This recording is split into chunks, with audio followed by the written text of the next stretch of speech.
right, what's going on, world? It's your boy Hollywood. Appreciate y'all coming through. Blessings to all.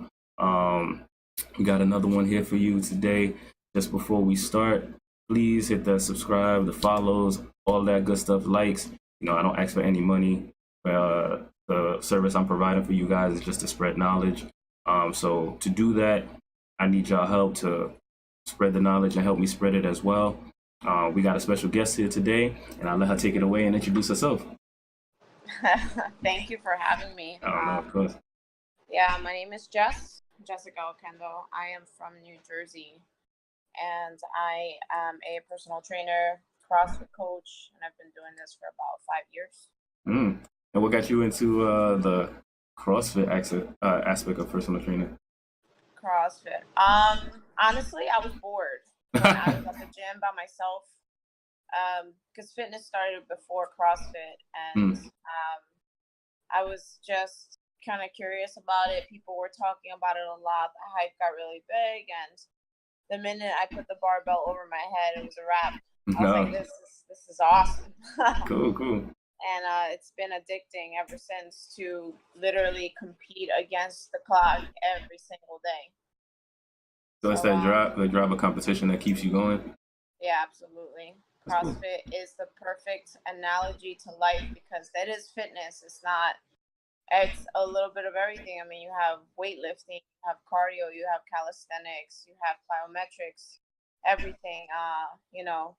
You have every aspect of fitness: agility, speed, coordination, power, strength, balance, and you get to do that against the clock, for time. So anytime, I get to train, you never know what to expect. You literally train for the unknown. You don't know what the board's going to say.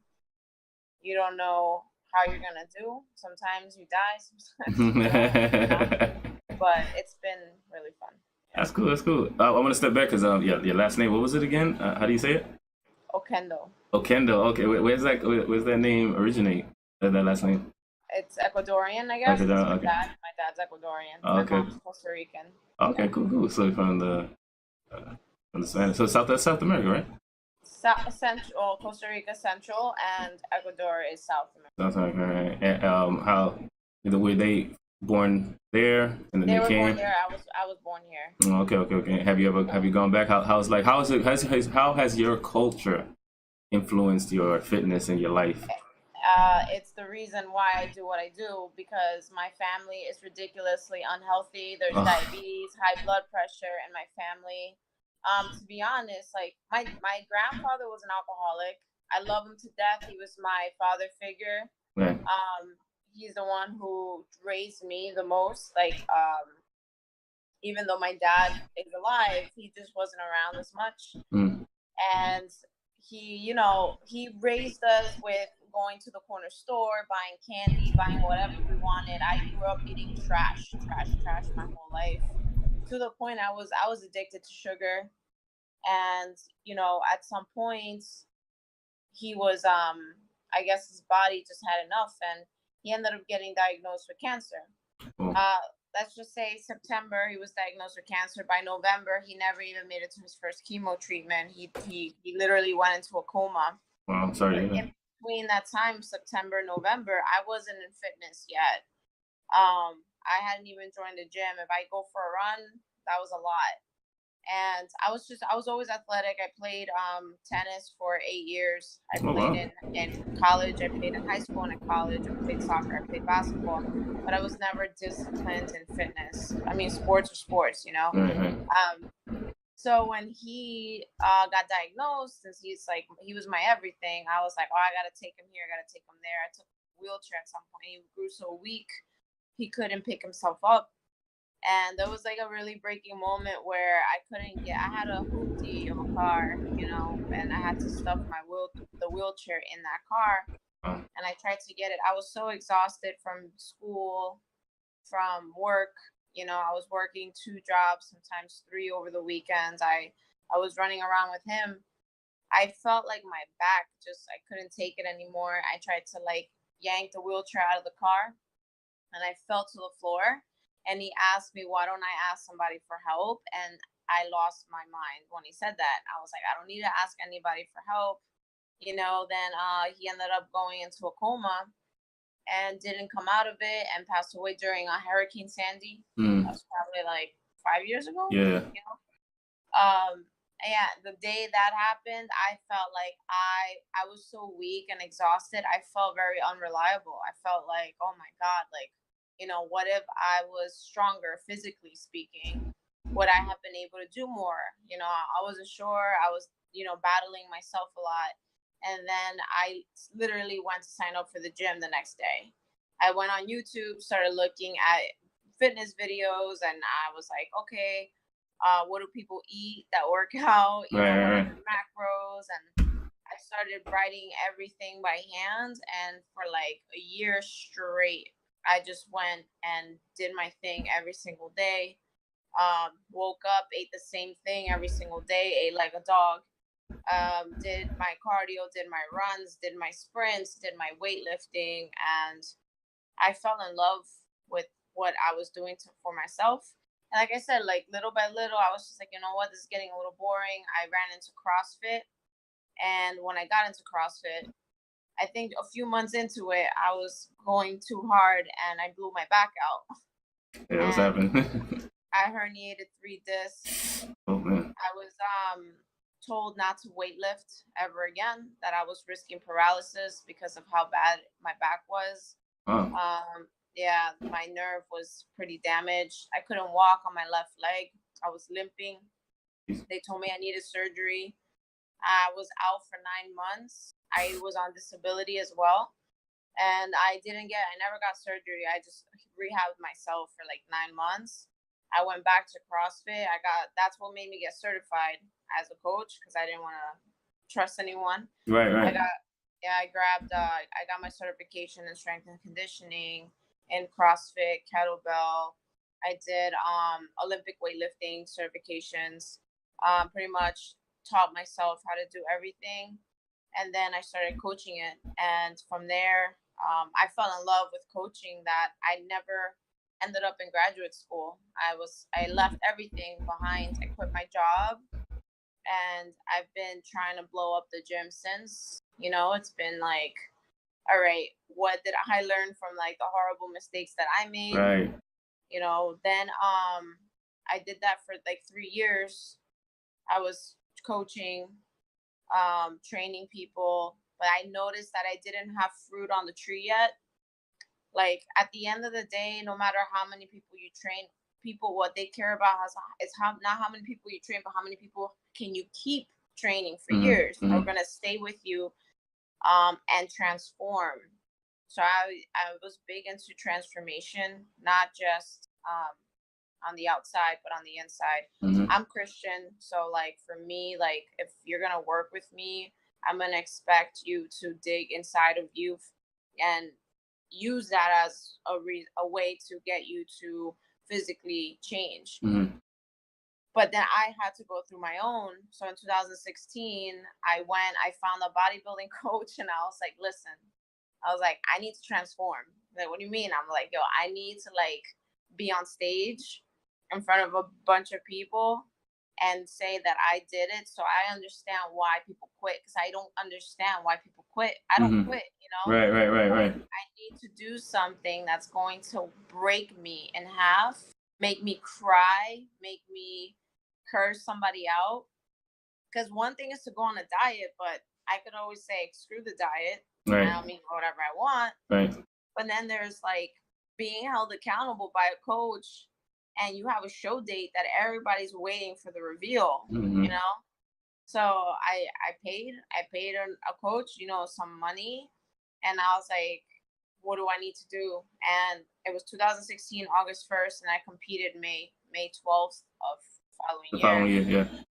Yeah, and I did, and that whole 11 months was crazy. What I'm talking about is what I learned is that people say, I'm just eating this one grape, and you're like, oh, but it's just a grape. It's not going to ruin my diet. I'm like, yeah, but it ruins your discipline. You go back to zero having something that is not for you, that's not meant for you. And that whole like the mindset of prepping for a bodybuilding show made me realize that people do not have problems knowing what is healthy and what is unhealthy. The entire world knows we have to exercise. The world knows the facts. The world knows that asparagus is healthier than Doritos. The world knows that if you're not moving, you can get blood clots. Like Right. we're constantly fed information on a daily basis. You give out information on a daily basis, Right. but that never means anything. Only less than 1% of the country is fit. So what's the point of spreading knowledge if you're not teaching discipline? Right. That's where I was like, what's gonna make me different than other trainers and other coaches is I'm not going to give you knowledge until I teach you the mindset of discipline first. Mhm. And I tell you, like, a gallon of water is less than $1. Sometimes it's free. Right. You can't commit to drinking a gallon of water a day for me for 7 days. Or if I tell you log your food and then we'll see if we can work together. If they can't do that, they're not gonna do the rest of the stuff they're required to do. Right. Right. And then so it got me thinking, like, why are people lacking discipline? Like, where is it that they fall? And it turned into like, all right, let me write you this diet. We're gonna have check-ins once a week for 15 minutes. And it allows me to monitor them every 7 days and see like what in 7 days changed from you being so motivated. Mhm. Because everyone comes in like, come on, coach, I'm ready for this. I'm ready for you to help me change. And I'm like, okay, like, just so you know, I'm only motivated like 10% of the time. They're like, what are you talking about? I'm like, I'm not motivated. They're like, yeah, you are. You're always putting up these videos. And I'm like, I'm disciplined. I do those videos despite how I feel, Right. despite regardless of what I'm going through. I Mhm. do it because I have to do it. So it turned into like, I don't give people options. Like, you can choose from your chicken and your this. I'm gonna write you the menu. This is what you're having at 6 o'clock. This is what you're having when I'm going to treat you like a dog. And if you can follow this, regardless of all the things you heard on social media, I'm like, don't step on the scale unless I tell you to step on the scale. Don't rearrange the order of the food. If they rearrange the order, is that going to make or break the results? Absolutely not. But it breaks their discipline. Mhm. So eventually, when they screw up, like they know how to bounce back without me. And I always thought fitness was something that you need to be independent of others. Like I don't want people to rely on me for the Right. rest of their lives. You get me? So that's kind of like what I am about in the fitness industry is teaching people to be more disciplined so that they know how to take what they know.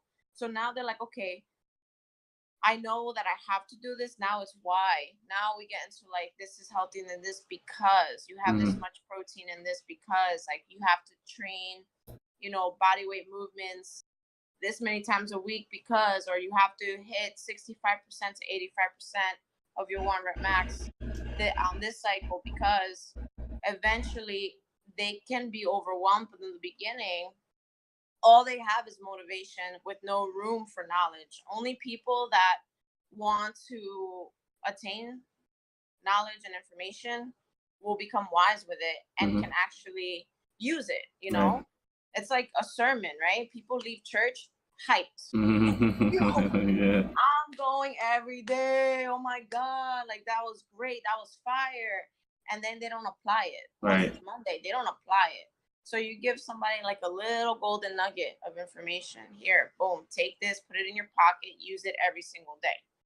And then we'll add more to the plate, more to the plate. But everybody wants everything so fast. Everyone wants results so fast. The culture of this country is I want everything right now. You go take Right. an exam in school, the teacher gives you the results in like 30 minutes. I'll grade them right now for you guys instead of Mhm. allowing us to be patient. So, along with discipline is patience. I tell them, hey, let's call this project 365. It takes 365 days. It took me 11 months to see abs when I was strict on the diet. I mean, I'm talking like no one could break my discipline. I could have cake on my nose and I'm Mhm. and No. I Yeah. won't I Yeah. won't. you know? Right. And I tell them the reason why I do, they're like, you're crazy. I'm like, yes, because I need you to see that I'm a Hispanic. I'm 20, like I'm not a teenager. I'm almost 30 years old. I'm a woman and I have genetics going against me. If I need you guys to know that I don't take drugs. Without drugs, you know how hard it is to be like ripped? Right. Very hard. So I'm like, if I don't screw up in 11 months and it took me that long to see abs, why would you see them in 4 weeks eating pizza here and there? Right. So I told them the only way to have fruit on my tree with clients is to be my own fruit on the tree. So I'm like, I'm going to have to do this myself. I'm going to have to transform myself. I'm going to have to go through the process. And something that I heard on a podcast once is like, a true leader will, knows the way, goes the way, and shows the way. So I'm like, all right, like we could know everything, but it won't matter if you don't do it yourself. It won't matter if you don't show other people. And people are greedy with their knowledge. They're like, I'm the best and I know this. I'm like, it doesn't matter, because if you die tomorrow, that where's all that go? The graveyard, and no one cares and no one knows. Yep. You influence nobody, you help nobody, and you're not being gross to society. So a lot of people are very closed off and rely a lot on motivation. Fitness videos, fitness music, all that stuff is meant to give you that like 3 minutes of boost, the gym. Yeah. But what happens when it's my job to motivate my clients, but I'm human and I know that one day I'm gonna have a bad day. I'm gonna turn my back for a second and they're gone. So I'm huge on lifestyle, being that I come from the family that I come from. I don't believe in 30-day challenges. I don't believe in like how fast can I get results or whatever, because I don't care about, you could lose 50 pounds in 30 days. Doesn't mean I'm not proud of the 30 days of work, but it tells me that you're just going to go back to old habits. If we're really in this to change people, then we have to put them in a position to understand what is going to happen 3 years from now. Do you care about your life 3 months from now, or 3 years from now, or 30 years from now? And if that matters to you, then we have to think long haul. I sit down with every single one of my members and we go through 30, 60, 90-day goals, 6-month goals, and 1-year goals. And a lot of people don't know what they want to do in a year from now. They have no idea. And I said, what are you going to do? I want you to answer me this question. What is going to stop me from giving you that phone call of where are you? How come you haven't been here? I haven't seen you here. What are you going to do? What's your worst case scenario? I noticed what helped me a lot was to prepare myself to know that this is going to suck. If I say, yo, this is going to be great, the ride is going to be great, we're going to have a good time. Trust me, we're going to have a good time. I'm a good time. I know that I am. But I was like, there's going to be days, more than good days, that you hate coming. You're going to hate me. You're going to hate this. You're going to hate that you're passing up the chocolate. You're going to hate so much of this journey. So prepare yourself for it. Tell yourself it will suck. Don't give your brain the opportunity to sabotage itself. Don't let that window, of sabotage, creep in. Exactly. Don't allow it. Tell yourself, like, forget that route from thought to brain, from whatever you see the stressor to your brain. Just get it to be as short as possible to a positive route. Captivate that negative thought and shoot it to another direction. I would say, because everyone's like, all right, they come in, they're like, oh, there's burpees in the workout. Oh my God, I'm going to suck. I'm like, that's it right there. You are going to suck. You are going to suck. So the minute they're like, oh, this diet looks horrible, and even though it's not, like, I don't believe in dieting with salad. Like, you got to eat the stuff you're normally going to eat for the lifestyle you want. So don't go keto if you plan on eating carbs later. You're going to eat some rice. Right? So then diet with rice. Right. Like, there's a way to do it. There's a way to do it. But it's mindset. It's before class saying, tell yourself you're going to crush it. It's after class saying, yo, I killed it.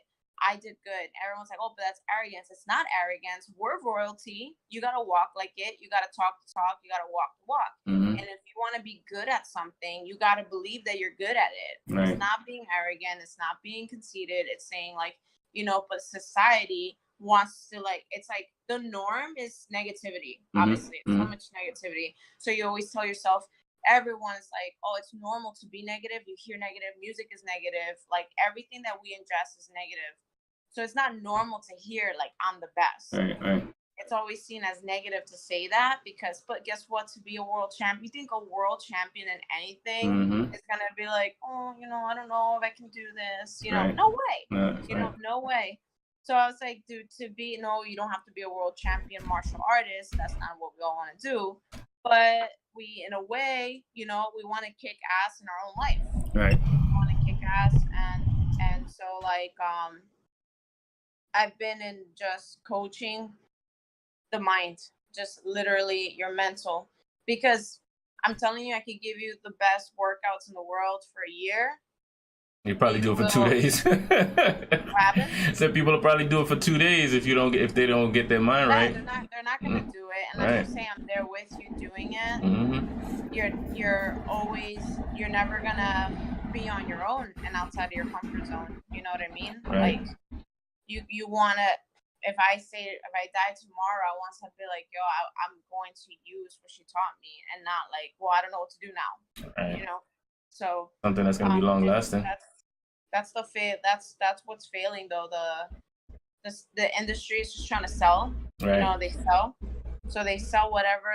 If I can get people to buy my book $10, a subscription for $10, you know, I don't care if they use it or not, because they're gonna forget about those $10 coming out of their account, and they're making money. But it's like, you know, it's hard to give away things for free too, because people don't value it. Yeah, it's a balance. So, so you almost have to like, you are the value. Like, so you almost say like, you know, being with me is gonna give you value, and that the money, you're like, what changed for me too was like treating every client I had like they paid me $1 million.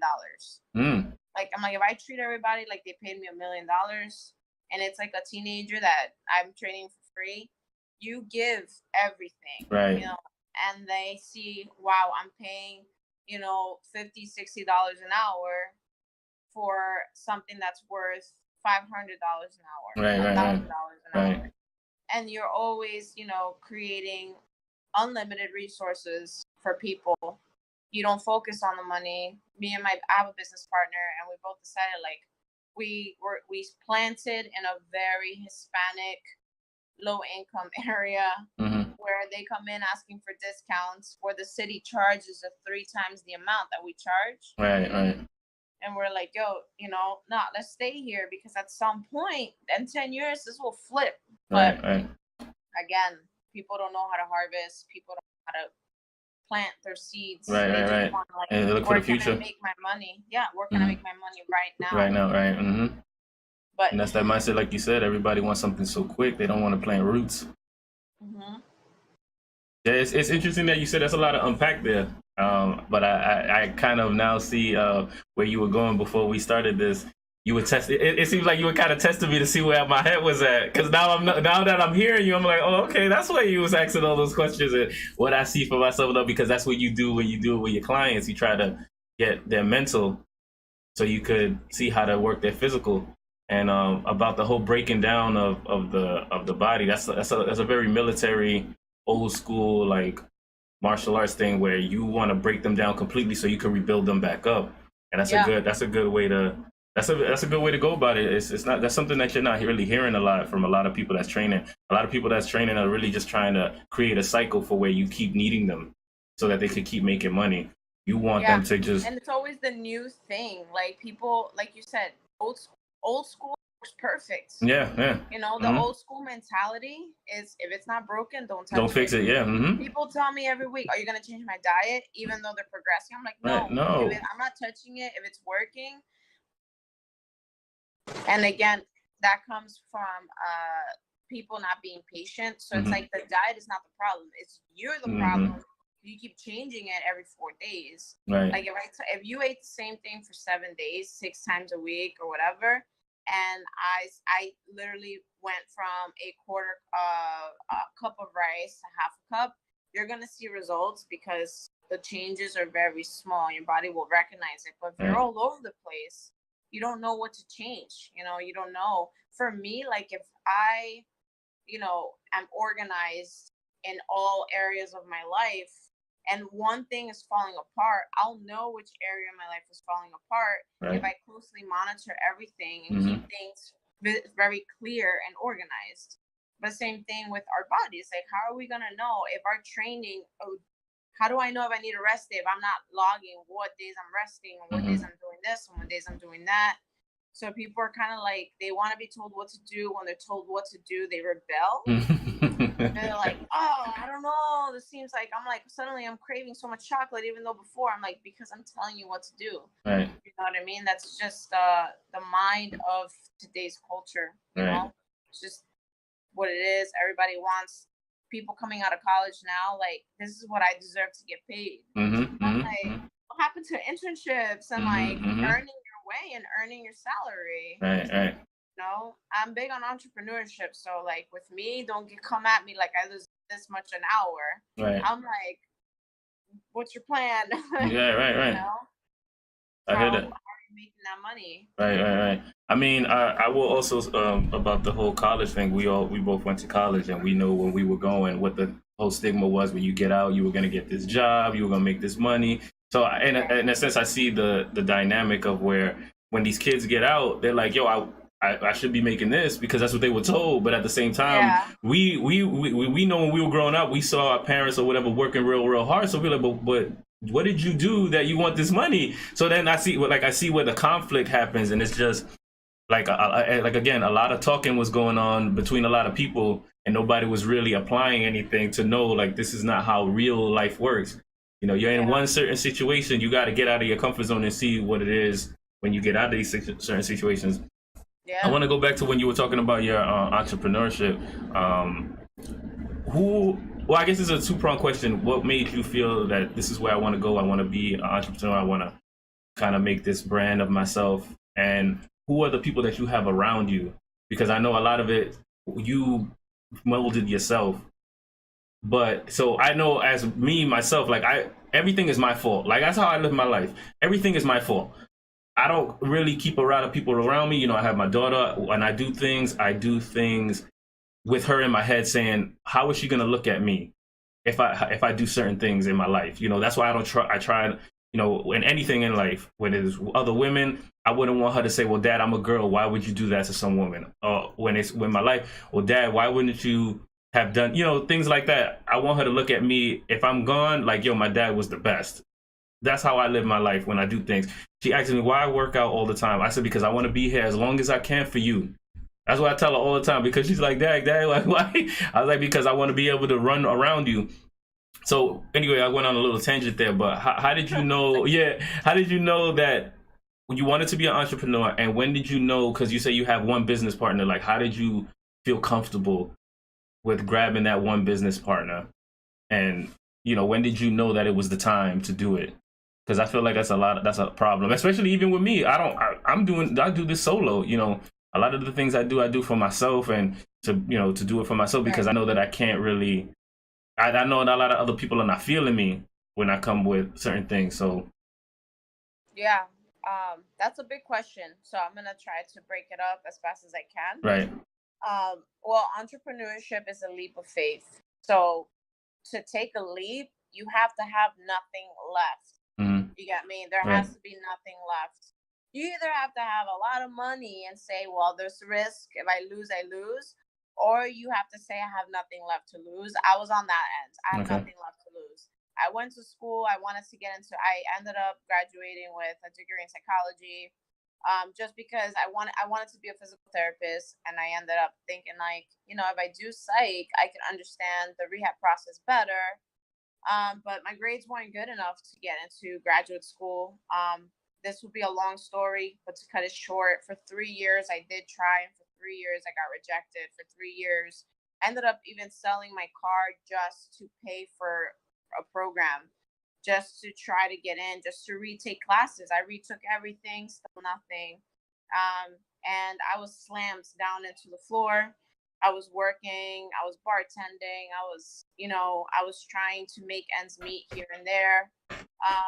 And I was left with like empty pockets all the time. And every time I was frustrated financially, I always said, well, it's this person's fault, or they don't pay me enough, or the school rejected me, or my friends are not there for me. And I was blaming everything. So, and still, and I was like, what do I do? How do I get a good job? I was still being fed by society that I needed to have my 9 to 5. I needed to have my benefits, but my brother, who's the biggest influencer in my life, he's 2 years younger than me. He graduated as an engineer and then he's like, screw this. He took a job on an entrepreneurship company down in Florida. And little by little, he started to kind of like, hey, like, this is the way you should do certain things in your life. But still, I was like, still trying to like think in school. At the end of the day, I thought if I became a therapist, I can open up my own practice. Like in my head, I still wanted to be an owner and a boss. But still, I was like, this isn't working out. So I ended up doing personal training, right? I worked for some guy, I was coaching CrossFit on the side and personal training on the other side. But then I had the guy I was working for ended up selling a little personal training studio. So, that he had nothing to do really with anything. The guy that I was coaching for CrossFit, he's very like, let's just run with it type of guy. Like, you know what I'm saying? Right. He, for some reason, really trusted me. I'm very creative. I think I have a crazy work ethic. I'm not talented or gifted, but I have work ethic and creativity, and I think that helped me out a lot. And I always had ideas. I'm big promoting on ideas, like, hey, I have this idea, let's do this. And I get really excited about things even when I don't follow through. So I would just be, it's crazy. It's my flaw. Like, I'm like, yeah, like, whatever. So I'm there like, hey, we should have this class and we should have that class and we should have this class. When he started to say, all right, whatever. He gave me such freedom, that I was like, I had so much room, and I was like, at my job, I'm like, I can't do this anymore. I'm not growing here. So I ended up quitting, and I was like, I'm going to coach full time. Then I had, classes in front of me, people in front of me, and they were like, okay, coach, like, what do I do? I'm like, wow, it's literally up to me to you, decide what other people are going to do. All right, cool. So then I was like, let me fake it till I make it. I'm all here like, oh, confident, whatever. And my brother's like, you think that you're faking it, but you're not. If you think you're a fraud, you're not. Like, believe in what you can do. Right. And I was like, and make money out of it. He's like, believe in yourself. He's like, so I'm like, all right. We started to grow the gym together, and I still wasn't in the entrepreneur mindset at all yet. I didn't really think that I had it, in me until, last year, about a year and a half ago, I started to I put myself in bodybuilding and things like that, and I was like, all right, I got this or whatever. I started thinking like ways to grow the business. I was like, all right, if we do this plan, I can make, it's not about like how many hours can I work, but if personal training wasn't going to cut it. If I charge you $100 an hour, I can only make $100 an hour. How can I get hundreds of people in front of me, paying a membership and building relationships? So I was like, all right, let me build relationships. I got you no matter what. Eventually, I know you get me. If I got you, you will get me. Right. So I'm like, let's build all these relationships, yada yada yada. And then I realized I'm going to choose to be broke. I will be broke. And then I started doing like online little like diet plans and things like that. And I'm like, if I have 100 people, charging them $100 to write their programming and diets, that's $10,000 a month. That's this much a year. Oh my God. Like, I started to think that knowledge can take you so far. Why is anyone going to write me a check? Right. Why should anyone write me a check? You know? So then I said, even though that's fine, online stuff is fine, I'm a very in-person type of person. You seem I like do, huh? that. I said you seem like that. You Yeah, no, seem like I really thrive off like physicalness. physical, Like right, I need to right, right. see you, I need to Mm-hmm. engage with you. Mm-hmm. I think I wouldn't survive being behind the computer for too long. And so the guy that I was working for, I just presented him a plan and I said, look, how do you feel about really partnering up here? And I'm going to give up every little side thing that I'm working on and give this 100%. And we don't take any days off until we get a certain number of members in here. And he's like, all right, let's do it.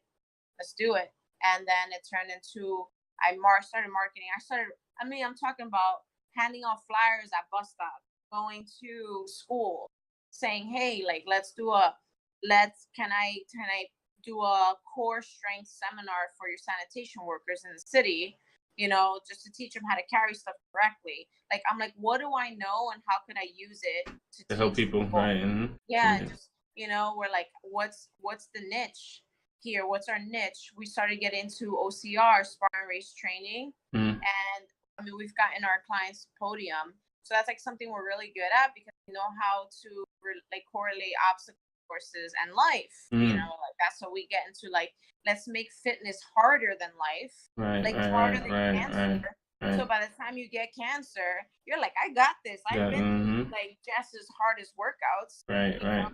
We started getting into that.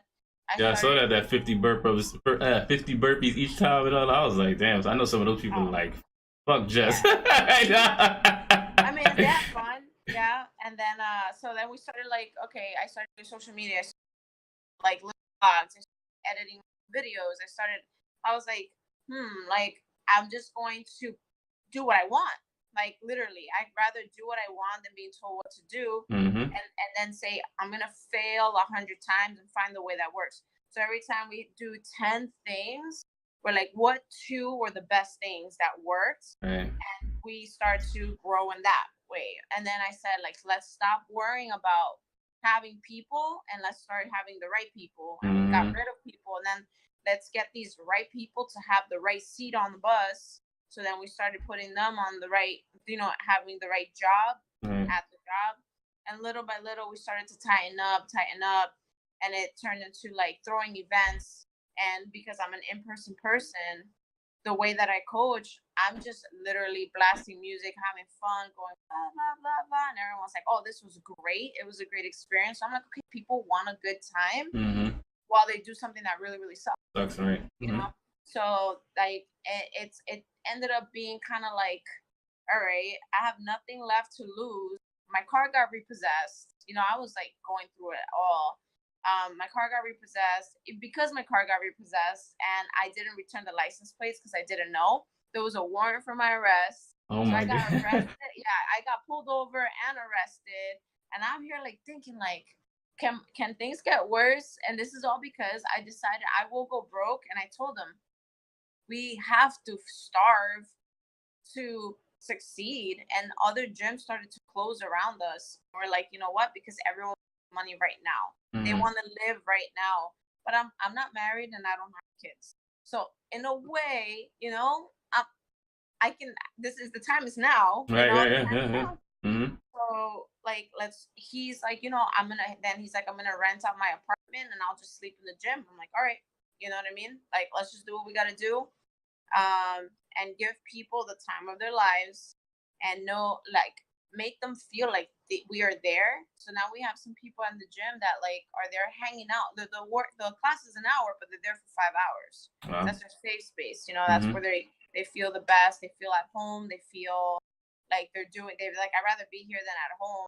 So it's like creating just a place where people can go and be better and transform. So now we started talking about transformation and saying like, what you eat has a lot to do with how you perform, not just because when people come and like, I don't have time because of work has me exhausted. I'm like, if you were performing better in CrossFit, you can perform better at work. Right.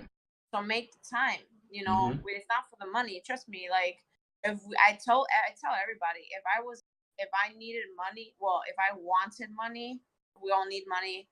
I would be doing something else because this doesn't pay. You know, right. It pays in the long run eventually, but right now it doesn't pay. You know, it's just about building now people that will believe in you, and because everyone could be a personal trainer. It's an online exam. You know, it's whatever. It's getting people to say, I'm going to her because I believe in what she does. I believe what she says because she goes through it herself. She does it herself, you know, and she doesn't make it up. And the proof is in the pudding, right? In the pudding. So right now I'm kind of in the midst of like learning. No book taught me anything. I pick up little golden nuggets from it, but it's not like school. I realized how much of a scam school was for me. They wanted the way that my brain works. School was gonna fail me no matter what. I had to go on YouTube and find somebody that I understood better to teach me, and that's why I graduated.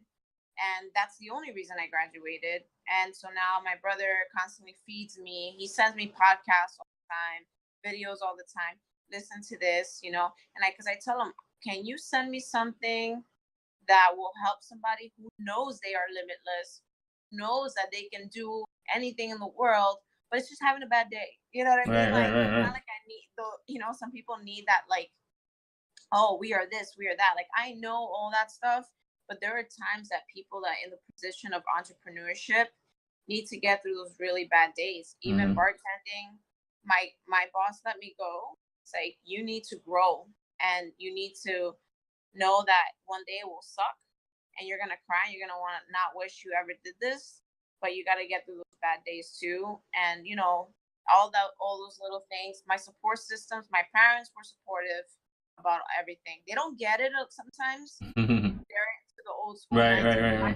I would love to see you with a nice pension and right. Just create my own. Right. You know? Exactly. Oh my God, it's just so funny. And I want to just put this in here. This is one of the reasons why I also started this podcast, and when I do the talk show Tuesdays, and when I talk to a lot of these people, because you look at people like the Gary V's and the Andy Frisella's and all of them. You know, they're already there, right?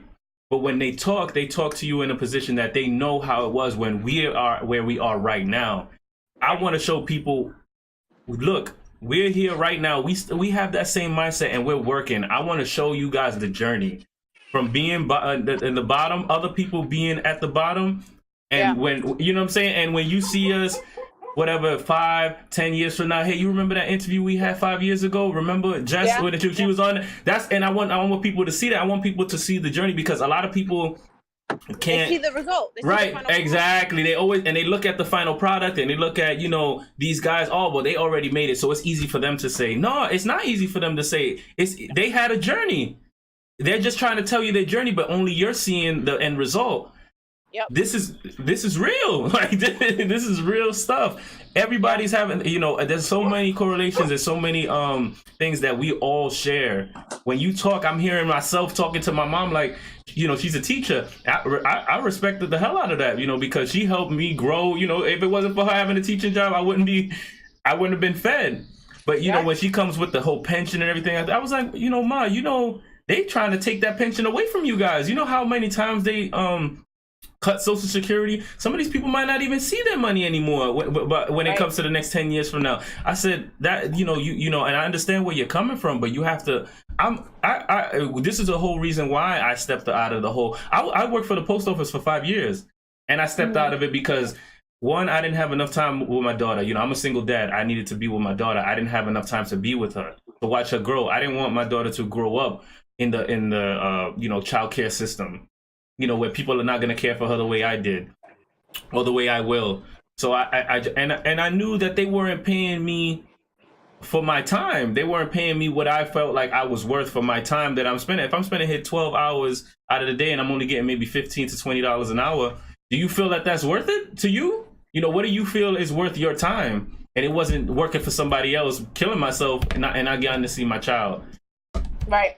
So it's like, Oh, all those things is a lot. Every time that I'm hearing from you is like it makes me feel a lot happier that I'm showing y'all guys' story and my story every day, and getting back up with you guys, because I want people to see this is not this is just not these people that are on top. This is a mentality that you go from the bottom going all the way to the top, and it's still there. When you say working 7 days a week, that every day, if you don't wake up in the middle of the night thinking about, oh man, I could make this better, then you're not trying to be an entrepreneur. You're not trying to make it. You're not trying to do something that's going to be worth it. Like, there's times where I can't sleep because so much is going through my head. I have to get up and start and putting it down, or whatever, because that's just how it is.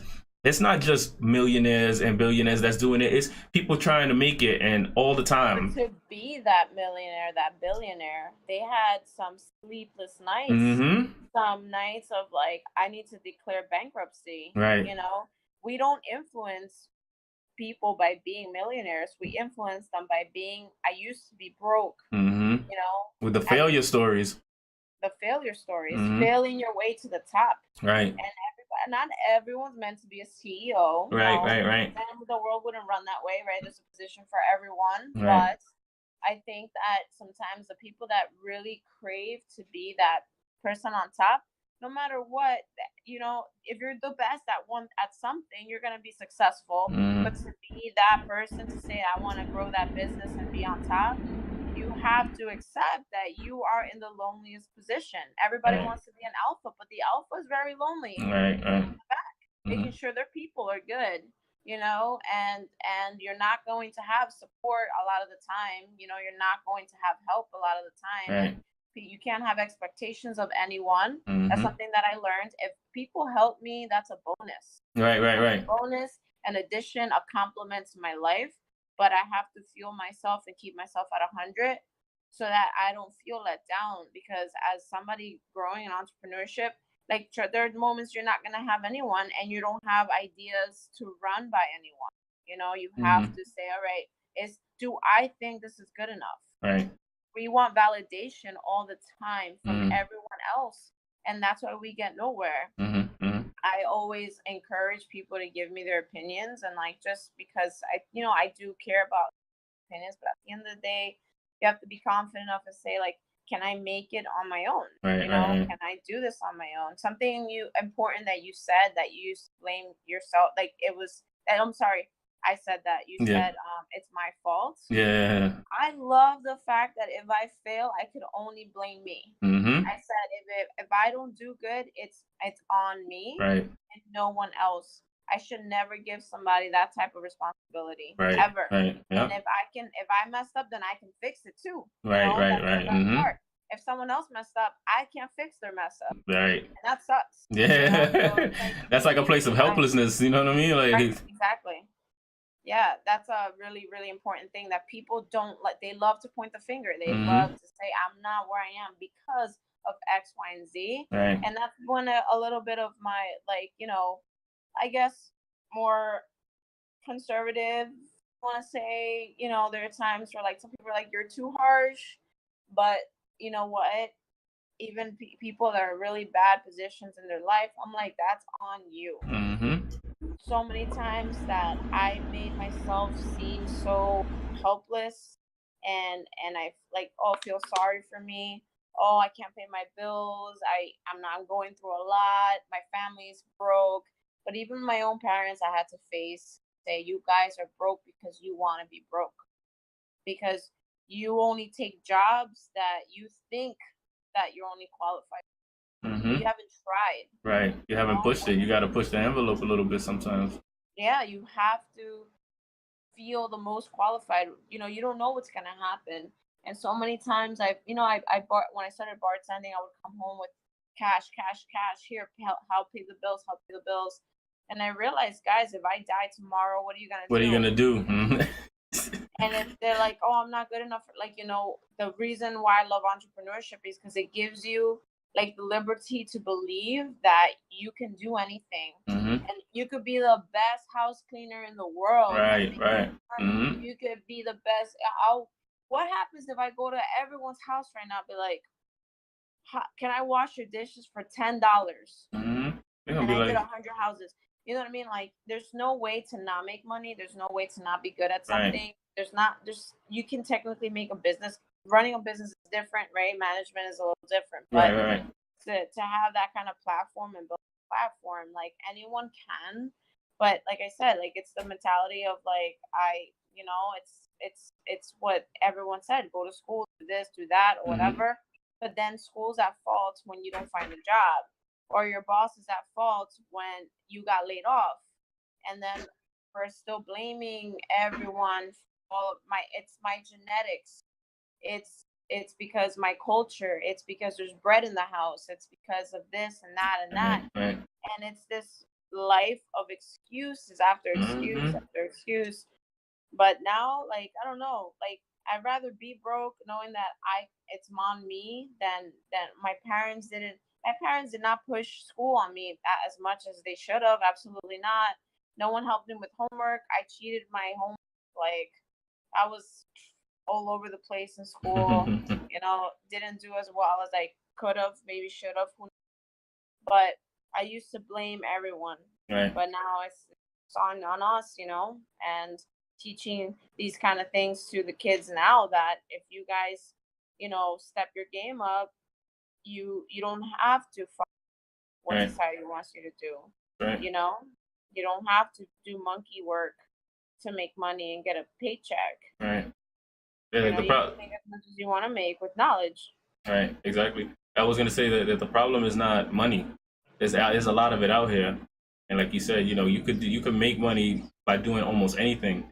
So Right. what's gonna make you happy? What's the long lasting investment in yourself? To give, everyone wants to. I want to get money, Right. but trust me, when you give, Mm-hmm. the money comes. The money comes. Right. But the relationships that are built, the things the differences that you make in someone's life, that's the joy. We're designed to give. We don't know that though. We think like, oh, people are hostile. Like, I've been hurt, I've been bitten. Like, oh, I want to do my own thing and just take from people. But we're designed to give. Right. So when we create those resources for other people, and like, oh, I'm generating these resources and people are loving it, you forget about the money, and you're like, oh, yeah, wow, true. fun, this is great. That's why volunteering is a real thing. And people like, oh wow, like it felt good to feed the hungry, it felt good, because all those things, yeah, they make you moral, right? But at the end of the day, they do feed what we're designed to do. Right. So if you can give, doing something that makes you happy, that is a necessity, which health will always be a necessity. People don't see it that way. But if you can get somebody to the point where they don't see it as a luxury more, and more of a, I need to do this, you'll always have a job. Yeah, quote unquote. Right. You're right, but it's funny that you say quote unquote, because it's not really a job. It's a lifestyle kind of thing. It's just I'm providing. What you do. Right, exactly. Yeah, it's just what it is. You wake up every day. You work out. This is what you do. This is part of you. It becomes a part of you. And if you could impart that on somebody, man, that's probably one of the greatest gifts. It's like what's that saying? What's the value in bringing someone to fish? You got to teach them how to fish or something like that. How does it go again? Something like that. I know what you mean, but I totally forgot the quote. I forgot the quote too. But you're teaching them something that's going to it's long lasting. You know what I'm saying? Instead of just, if I feed you that one day, you're gonna go back and try to fish and can't do it. How are you gonna feed yourself the next day? Right. So yeah, that's teach them to fish. Right. Right. Teach them to fish. Teach them to fish. That's a good one. No, I'm saying like teach someone to fish instead of like catching them. Right. Exactly. Definitely. All right. I mean, so any plugins you want to do, any shout outs you want to give? I mean, I definitely want to have you on again and see where you at, and see what's been going on, what's the progression and stuff like that with you. But any plugins, any shout outs? Shout outs. I mean, you can shout out my own gym, CrossFit ECF. Okay. Any website? What's up? No, it got a website? Any? CrossFitECF.com. Okay. Pretty simple. Yeah, Instagram? My Instagram, Jess Oquendo, my name. Try to keep it simple too. Right. I'm just trying to post things that are motivating. Mm-hmm. Kind of like my favorite part about it when I post is at the end. I'm not posting as much as I used to actually. So I was surprised you actually, how'd you find me? That's the question. That's a good question. I don't even remember. I was posting like every day, and then like lately it's just been I've been so busy that I was not, posting as much. Right. And people are like, it makes a difference when you do, because Right. then they at the end of the day, like, I needed to hear that. Right, Like, right. all right, I got to get back in. But see, the tough thing is that, especially with me, I have that same problem where they say it's good to post, but we are doing so many different things that we're actually doing it. So it's hard to actually sometimes record what we're doing because we're in it. We're like, our mindset is in it. Yeah. So that's why one of the reasons why I asked you how did you find a partner, or what was it that made you want to partner up with someone? Because, for instance, me, I'm all about, like you said, I like to go out there, I like to be in it, I like face-to-face interaction, I like to create. I like to create the content, but I don't have a business mind, right? So when it gets to that level, either I'm going to have to do it for myself, or if I find someone that's better at it than me, that I feel, then I have to, delegate. At some point in time, there's going to be a point where I have to delegate, or I have to expand the circle. It's good to have a team. It's good to have, we're not meant to go through life alone. Right, a lot of the times, like, we're independent. We're, I got to get this done. Oh, it's all on me. And like, you feel like you want to pat yourself back. But having a partner, having support, I mean, and not just there are people that work under you too, that you're like, hey, can you, it makes life so much easier. And at the end of the day, if you're in a position where you want to grow a business to help other people, the business has to run then. So in the most efficient way possible. If it is with other people, like, he is great with numbers. He is great with managing the reports and things like that. I am horrible at that. I'm like, I still count with my fingers, right? Like, when some people are like sharp with math, I'm not that. You know what I mean? I like being creative. If I asked him to do an Instagram post, it was not going to come out as good as the one that I would do. It's just what I'm better at. We all have our strengths. Right, exactly. Some people are magnificent and can do it all. Some people just have the mind to do it all. Right. But I have a friend, who actually like would be a great person to talk to do this with. He's 100% entrepreneur. He did his business is Fit Lifestyle Box, and he does fitness subscription boxes, and he does his Airbnbs, and he's all over the place. He's a veteran, and I graduated with him, and like, he's somebody that I bounce ideas off of a lot, and he tells me how lonely it gets, and even talking to somebody like me from time to time, he's like, I need that. Time where I was going to move into his office just for the company, for him, because he's like, sometimes you don't know if you're doing well or not. Right. You don't have anybody to bounce it off of. Yeah. And then you try to wear so many hats, you fail. So even with a team, we are having a hard time, but I think that eventually we'll get it. And it'll just not be about creating momentum, building momentum, but now the fun of chasing that momentum. But it starts with the grind and the hustle of what it is right now, which is what you're doing, like trying to get stories on the startup process. Yeah. But I definitely, I'll link up with you on that one on personal and see if I could, if it's all right to talk to him as well. See if you want to, these are some things that, I don't want to just talk to a lot of people and then that's it. Like, I try to keep in touch with, you guys, and whatever you're doing, I try to spread that love, because I even did a post today on one of my buddies. I'm like, look, if you guys make it, I feel like I make it. And a lot of people don't feel like that. A lot of people feel like, they on that negative, where, oh man, they made it, and it's some kind of negative connotation, or, they are hating on it or something like that. Like, that's not me. If I could help in any way to help people make it, that's, I feel good. I never feel any kind of ill will towards that. I love it, because I feel like I made it as well. So, I love meeting new people. I love talking. about this stuff. It's just never enough. There's never enough. We Yeah, have right. enough of the garbage. So like, Right? Why can't it be? Yeah, it should not be enough of the positivity too, and that, you know. Yeah. We just wanna.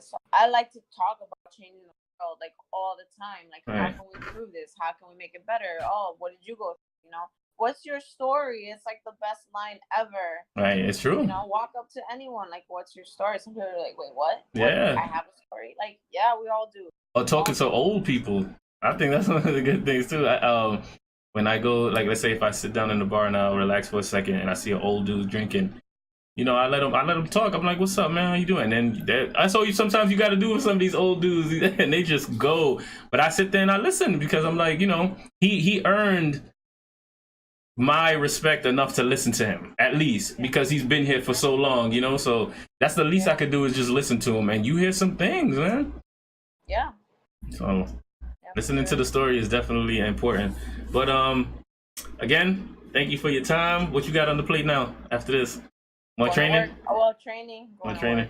Yeah. I gotta link up with you. Like I said, we'll link up. So I want to check out your facility too and see what's going on. Brooklyn, New York. Oh, you're right there. Yeah. I'm in Jersey. You're in Brooklyn. Yeah. Right over the bridge. Okay. Are you ever in Jersey? No, I never in Jersey, but I'll figure it out because we're like literally across the. Oh, okay. Like, you cross the river you get off. Like, let's just say, even if you took the ferry or the train, doesn't matter. We are literally like, the skyline is basically our backyard in the city. Mm-hmm. We're right there. All right. It's super close in Jersey, nothing far. If you ever want to come by, get a workout in. Yeah. You know, take a class or just hang out, have some coffee, whatever. All right. Yeah, I've always heard of CrossFit. I heard mixed reviews on it, so that's another reason why I definitely wanted to get you on, somebody that's actually living it and doing it, because, you know, some people say, you know, it's easy to get injured, and some people swear by it. Bad coaching is the reason why CrossFit is bad. When, like I said, remember, it's easy to get certified. It's very easy to get certified. People that want the title and teach, like, you know, like, you turn the other way. You have to know what you're doing to get your members to progress the right way. Right. People and their egos is gets them hurt, and then coaches that or push them to do more than they should. Right. I come from a background of injury. Trust me, I got in the game so that doesn't happen to me. Right. So that's out there. Right. You know, that was one of the questions I was gonna bring in the beginning, and luckily it came out in the end, because that's definitely a thing, and I wanted you to really speak on that, because, you know, it's the same thing with like martial arts. If you got a bad martial arts instructor, you're gonna go out there and not be able to apply what you've been learning, you know. And if they're not teaching you that it's not just only, it doesn't stop with me, you have to do your own research on some of these things. That's another thing a lot of these martial arts instructors, they don't do. They make it seem like they are it, and you need to come to me, and this is it, this is the best, and it's not the case. There's nothing like that. I mean, where are you gonna find the best in everything in the world from one person? Like, come on, it's common sense that, you know, that can't be a thing. So it's definitely true. It's good that we did this. Like, and the time just passes. Like, with me, I just keep on. Right. We'll keep going. We can go on forever. Right. Definitely. Yeah, well, we'll do another one again. Like I said, we'll keep in touch. We want to see. Like I said, I want to document the story, and I keep in touch with everybody that does this. So, but send me the link for the river. Right. Definitely. Yeah. I'm gonna get work on it right now. So awesome. I'll hit you up. I want to thank everybody for coming through. Thank you, Jess, for again taking the time, and we'll see you on the next one.